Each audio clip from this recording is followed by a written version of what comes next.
ദോശ നമ്മുടെ മിക്കവാറും എല്ലാവരുടെയും പ്രിയപ്പെട്ട ഒരു ഐറ്റമാണല്ലോ. ഇന്ന് ഒരു സ്പെഷ്യൽ ദോശയാണ്. ഇതൊരു സാധാ ദോശയല്ല, ഇത് ദോശമാവ് അരച്ച് ഉടനെ ഉണ്ടാക്കാൻ പറ്റിയ ഒരു ഇൻസ്റ്റൻ്റ് ആയിട്ടുള്ള ഒരു ദോശയാണ്. നല്ല ഹെൽത്തി ആയിട്ടുള്ള പ്രോട്ടീൻ റിച്ച് ആയിട്ടുള്ള ഒരു ദോശയാണ് ഇന്നത്തെ recipe.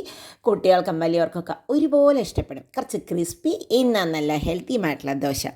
Welcome to Prabhas veggie world. ആദ്യമായിട്ടാണ് ചാനൽ കാണുന്നത് എങ്കിൽ ഒന്ന് സബ്സ്ക്രൈബ് ചെയ്ത് സപ്പോർട്ട് ചെയ്യണേ. ഇനി നമുക്ക് ദോശ ഉണ്ടാക്കാനായിട്ട് ആദ്യം വേണ്ടത് ഒരു പാത്രത്തിലേക്ക് ഒരു 2 കപ്പ് പച്ചരി റോ റൈസാണ് ഇട്ട് കൊടുക്കുന്നത്. പച്ചരി ഇട്ട് കൊടുക്കാം. അതിൻ്റെ കൂടെ ഒരു 6-7 ചുവന്ന മുളക്, എരിവിനനുസരിച്ചുള്ള മുളക് ഇട്ട് കൊടുക്കുക. ഈ മുളകിനധികം എരിവില്ല. ഇനി അതിലേക്ക് ആവശ്യത്തിന് വെള്ളം ഒഴിച്ച് ഒരു 2 മണിക്കൂറോളം കുതിർക്കാൻ വയ്ക്കുക. 2 മണിക്കൂറിൽ കൂടുതൽ കുതിർക്കേണ്ട ആവശ്യമില്ല. ഇനി നമ്മൾ 2 മണിക്കൂർ കഴിഞ്ഞതോട് കൂടിയിട്ട് ഇനി നമ്മൾ 2-3 ഇൻഗ്രീഡിയൻറ്റും കൂടി ചേർത്ത് കൊടുക്കാനുണ്ട്. അതിലേക്ക് ഒരു 1/2 കപ്പോളം കടലപ്പരിപ്പാണ് ഇട്ട് കൊടുക്കുന്നത്, ചനാദാൽ.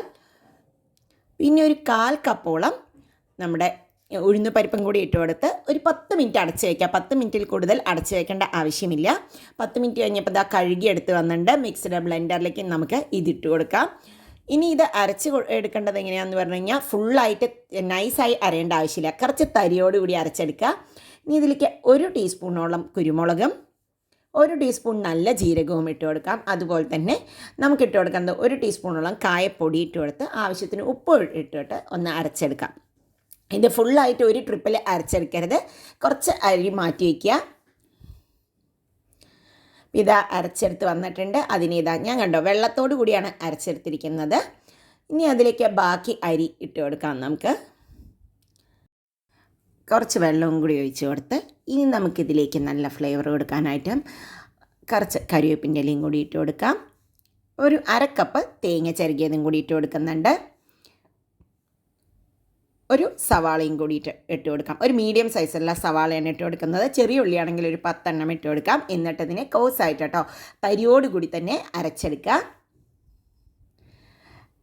ഈ ദോശയിൽ ഈ ഉള്ളിയും തേങ്ങയും ഈ ദാലുകളും ഒക്കെ കൂടി നല്ലൊരു ഫ്ലേവറും ടേസ്റ്റുമാണ് ഈ ദോശ കിട്ടുക. അപ്പോൾ ഇതാ ദോശമാവ് റെഡി.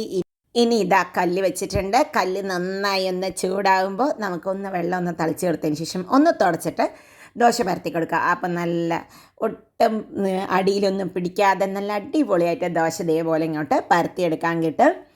ഇനി ആവശ്യത്തിന് നെയ്യോ എണ്ണയോ എന്ത് വേണമെങ്കിൽ ഒഴിച്ച് വെക്കാം. ബട്ടർ ഇട്ട് കൊടുത്താലും സൂപ്പർ ടേസ്റ്റ് ആയിരിക്കും. ഇനി ഇതൊന്നാവട്ടെ. ഇങ്ങനെ അടച്ച് വെച്ചിട്ട് മറിച്ചിടാതെ തന്നെ വേണമെങ്കിലും ഉണ്ടാക്കാം. ഇതിപ്പോൾ ഞാൻ അടച്ച് വെച്ചിട്ടില്ല, അപ്പം ഞാൻ മറിച്ചിട്ടിട്ടുണ്ട്. ഇനി ഇതിലേക്ക് മുകളിലേക്കും കൂടി കുറച്ചും കൂടി ഇതേപോലെ ഒന്ന് എണ്ണ ഒഴിച്ച് കൊടുത്തിട്ടുണ്ട്. ഇതിൻ്റെ കൂടെ വെണ്ണ കൂട്ടി കഴിക്കാൻ സൂപ്പർ ടേസ്റ്റ് ആയിരിക്കും കേട്ടോ. അപ്പോൾ ഇതാ നമ്മുടെ ദോശ 2 സൈഡും റെഡി ആയിട്ടുണ്ട്. അപ്പോൾ ഇതാ വാങ്ങി വെച്ചിട്ടുണ്ട്. ഇതുപോലെ തന്നെ ബാക്കി ദോശകളും കൂടി ഉണ്ടാക്കിയെടുക്കാം. ഇതിൻ്റെ കൂടെ ഞാനൊരു ടൊമാറ്റോ ചട്നിയാണ് എടുത്തത് കേട്ടോ. പുളിയില്ലാത്ത ദോശയുടെ കൂടെ കുറച്ച് പുളിയുള്ള ചട്നി സൂപ്പർ കോമ്പിനേഷനല്ലേ. അപ്പം ഞാൻ ട്രൈ ചെയ്ത് നോക്കി, സൂപ്പറായിട്ടുണ്ട്.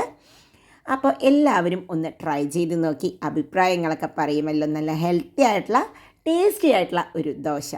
വീണ്ടും അടുത്ത വീഡിയോയുമായി വരാം. അതുവരേക്കും ബൈ. ഈ വീഡിയോ ഇഷ്ടപ്പെട്ടാൽ ഫ്രണ്ട്സുമായിട്ടൊന്ന് ഷെയർ ചെയ്യാൻ മറക്കില്ലല്ലോ. ബൈ. Thank you.